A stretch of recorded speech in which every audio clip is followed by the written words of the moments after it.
Welcome back, 9:25 now. Okay, so yes, 2017 is almost over. I've got my financial expert over here, Jeff Bangerter, and we were just talking about the fact that this year has flown. It really has. And people are getting so excited for the holidays, but we don't want you to forget about your finances because the year is going to end faster than we know it, and then it's already tax time.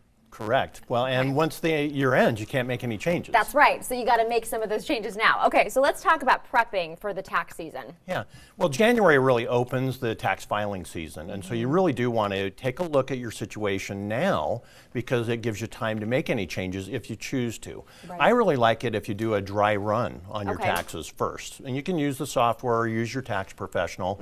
Also get organized. Make sure you have folders for your income, expenses, investments, kind of everything all organized and categorized so that you're kind of prepared and you can see what you need to do. I know it can seem really tedious to do all of that, but man, does it help when the time comes, because a lot of people will find that they were still looking for receipts or bank statements, and just getting it together now, if you have time, always going to save you in the long run. Okay, also, how do we reduce our tax bills? Well, I think, again, if you think about, you can't make changes after the end of the year. So if you do that dry run, you're going to see whether you need deductions or not. Right. So one of the things that you could do is maybe make your January mortgage payment in December. And that way you'll pull in that interest deduction for this year. Right. You could also certainly remember to make any charitable contributions, right? And you need to make those by the end of December 31st to count this year. You could bump up your 401k, or if you don't have a 401k, you could make IRA contributions. Okay. So there's a handful of things you can do. It can get a little confusing, so you might want to sit down with a tax professional. Yes, yes. And I know my husband and I actually just went and made a donation, and they're already getting so slammed that there are some things they said, please, we don't need any more big furniture where we're going.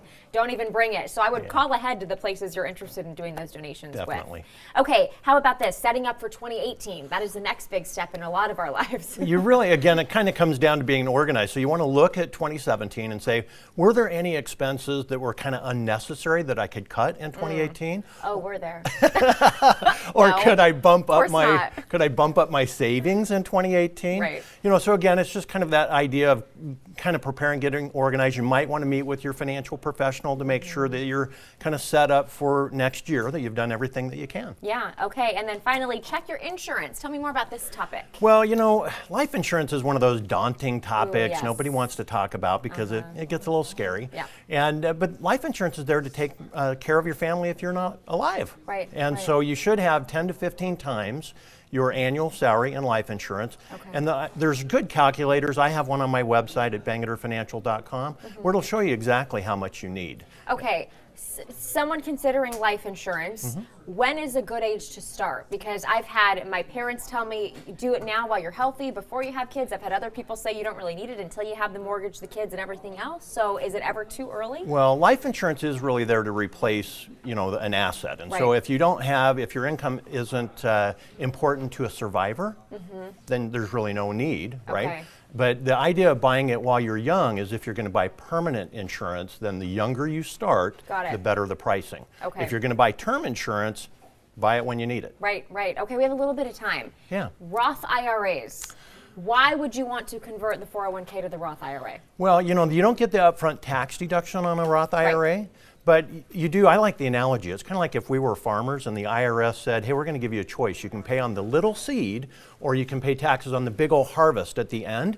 We would pick the little seed, right? Right. Well, that's what a Roth IRA is like. Okay. And so if you make a conversion anytime in 2017, even if it's November or December, it actually starts the clock on the conversion in January. Okay. And so you actually can't withdraw money for 5 years and you have to be over 59 and a half. But that starts that clock. You get a free year, basically, if you do it in November or December. There you go. Always looking out for all of you. Thank you so much, Jeff. You bet. Always Thanks great for to see having you. me. Thank you. Happy holidays to you. If you have any other questions, I've got his information. Send me a note on Facebook. We'll make sure that he gets it. Thanks again. You bet.